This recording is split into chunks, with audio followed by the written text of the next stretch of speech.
My name's Richard Matthews. I'm the founder of Push Button Podcast, and I got Tabitha Thomas on the line. Tabitha, are you there? I am here. Hello.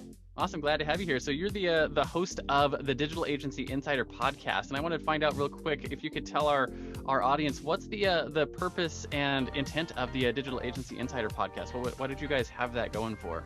Yeah, so I love talking to digital agency owners of all walks of life. I feel like everybody that's ever started a business, nobody ever has the exact same story. So my whole purpose of that podcast was going in and finding out what that path looked like to success for them. Why did they start their agency? What did they do to actually grow the agency? What are some hurdles that that had along the way?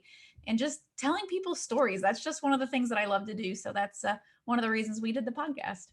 Awesome. So from a business standpoint, what was the purpose of getting into podcasting? And I know with the organization you guys work with, Serial Progress Seeker, you guys do podcasting for a lot of different things, and Digital Agency Insider is just like one of the small things that you guys work on. How do you guys view podcasting in the world of, the larger world of marketing? Oh, I think it's a big part of that. A big role of that is just getting your message out there, and podcasting gives you a way to do that in a free format that lots of people are able to listen to when they're busy, when they're at work, or they're on the gym, on the treadmill, or doing other things. It's a great format to get in front of people and tell stories and just talk about the process of things. So that's one of the reasons we do podcasting. And that, ours was, the whole purpose of it was to get people into our Digital Agency Insiders program, which was to help people start their own digital agency and walk them through the steps that they needed to take, and then help them when they had those hurdles that everyone's going to have when they're doing any type of business. I don't care what kind, but to help them over those hurdles. So that's one of the reasons we did it. Yeah, absolutely. I know here at Push Button Podcast, one of the things that we talk about all the time in all of our marketing materials and our training stuff is that podcasts are really good for, I think, two things. One of them is they help you get the whole, I call them the 3 A's. So attention, awareness, and authority in your marketplace. And then the other one is they make a really solid foundation for building a content machine, right? Mm-hmm. Where you can have that as the foundation of your content marketing. And podcasts are super flexible when it comes to repurposing for, YouTube video content or Facebook video content or written content for your blog or anything else. Did you guys do a lot of that kind of repurposing content for, Serial Progress Seeker and Digital Agency Insider?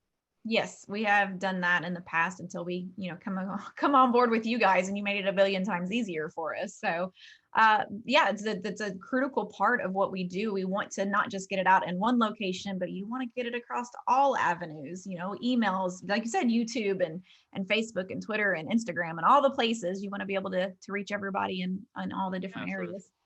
Be everywhere. So what I want to talk about real quick is I know this is sort of like a case study video for Push Button Podcasts is what was life like running a podcast and doing all the work yourself before you brought us into the picture? What did that sort of look like for you?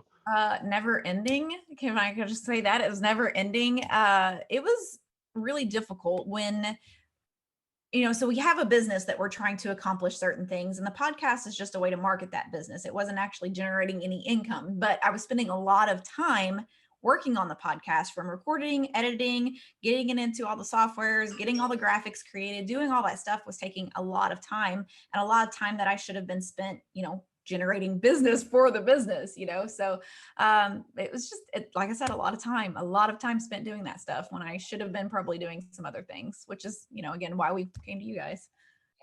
One of the things that we've sort of noticed over our clients and then our own show that we run in there is that it tends to be about an average of 8 to 12 hours of work, depending on how fast you are in video editing programs and that kind of stuff, to edit, to get a single hour of content finished, edited, uploaded, distributed, and promoted, which is like a lot of people don't realize all of those things have to happen in order for it to be a worthwhile thing. Did you find that sort of to be where you were at? You're spending 8 to 10 hours for every episode? It's been, Richard, it's been probably a year. You guys have been working on us with a year. So I don't recall, because the minute I stopped, I was like, oh, I can just, breathe now. But yeah, that's probably right. It was probably close to 8 to 12, something like that. So yeah. Yeah.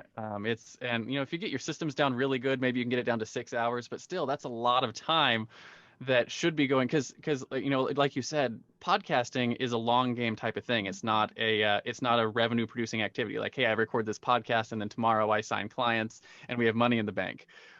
So it's a slow burn. You're building an audience. You're building that attention, awareness, and authority we talked about for the long term of your business. So what I want to, you know, the next sort of question I have for you then is what was the difference like when you brought on, you know, push button podcast, which, you know, we call ourselves a white glove service to sort of do everything past the stop record button. What was your podcasting? How did it change? It was fun again. It was fun again. And that sounds awful because it's always fun, but like when you start doing all the back end stuff, it kind of starts to take a little bit of the fun away. And when I could just, after we hired you guys, and I could just go in and talk to people and record it, and that was it. It brought all the fun of doing a podcast back, that I didn't have to worry about the back end stuff, that I could just go and have a conversation and not have to think about, oh, I got to cut there and let me think about this. I literally could just go and have a conversation with people, and that just freed your mind to be a lot more creative and do more fun stuff and talk to even more people. So Yeah, absolutely. I know in my own podcast, I had sort of the same thing going. I got like the first 8 episodes recorded my podcast and then got through all of the all the editing for the first 3 of them. And I was like, oh my God, I hate this so much. and And I got my to do pod this every week. and my podcast sat on the you know, back burner for I think 2.5 years before Wow. we actually built the push button podcast agency to solve that problem in my own business. And now, like, I think we're 150 episodes into our show, Wow. and the only thing I've done for that show in the last 150 episodes is show up and have the conversations. And, you know, the business push button podcast takes care of everything else for our show, which is, Mhm. I'm completely in agreement with you. Like, my favorite part of podcasting is getting on and recording and talking to the guests. And like, I just had an interview yesterday that was super fun. And like, it's like my highlight of my day is when I can get on and talk to someone else and do that part of the process, because that's the part I really love. Mhm. And then all the other stuff has to happen. Otherwise, it's just a conversation that happened in a vacuum. Mhm. So in order for it to be viable for the business, we got to do everything else. Yeah. So yeah, it's great because you get to meet all these different people that you would think you wouldn't have anything in the world in common with. But I found I always had something in common with every single person I ever interviewed. So that definitely brought the fun Super back. cool. So my next question for you is actually kind of fun, right? Because you guys do something that we recommend a lot of our clients do, which is batch record your episodes. And you guys finished recording your podcast for season 1 here in this first year, I think sometime in, what is it, September, and we're sitting here like right before Christmas right now. Yeah. So your podcast has been going live every single week for several months, and you haven't done, as far as I'm aware, Nada. anything for it. Not a thing. Not So since the so last how time I hit record, that is for sure.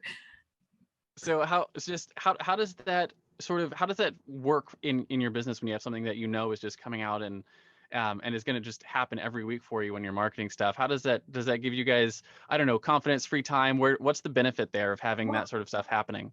like we said earlier, when I was doing everything before, when I should have been working on the generating income side of the business, I was able to really do that the last several months. So that's what made the big difference, was being able to not focus on that part, which was fun and great and good and wonderful, but now I can focus on the actual generating income side of things. So Absolutely. So I know you guys with the Digital Agency Insider season 1 is coming to a close, and you're not sure when you guys are going to start season 2 because you're doing some other things. So Mhm. I guess I want to find out real quick, where are you guys going? And if people have been listening to Digital Agency Insider, I know we've got you guys listed on some of our stuff with Push Button Podcast, so they might see you there. Yeah. Where can they, if they're subscribed to that and you guys are paused for a while, where else might they be able to find you? I know you guys might have a couple other shows, and maybe some other things they could check out. Where could they go to find So what you guys are working on? we have another show called Serial Progress Seeker, as you mentioned before, which is Ben, our founder, who's on there talking about all kinds of things about running a digital agency business. So we've got that. We've got a new software platform that we've really been focused on that is really close to my heart because I helped build the software and all the ideas that are a part of it. So it's really close to me, which is called socialrotation.com. I've got too many S's in our companies. socialrotation.com, which is a software platform that helps people post to all their social media and do an entire year's worth of content in little as 15 minutes. So that's kind of where our focus is lately. Yeah, we really enjoy it.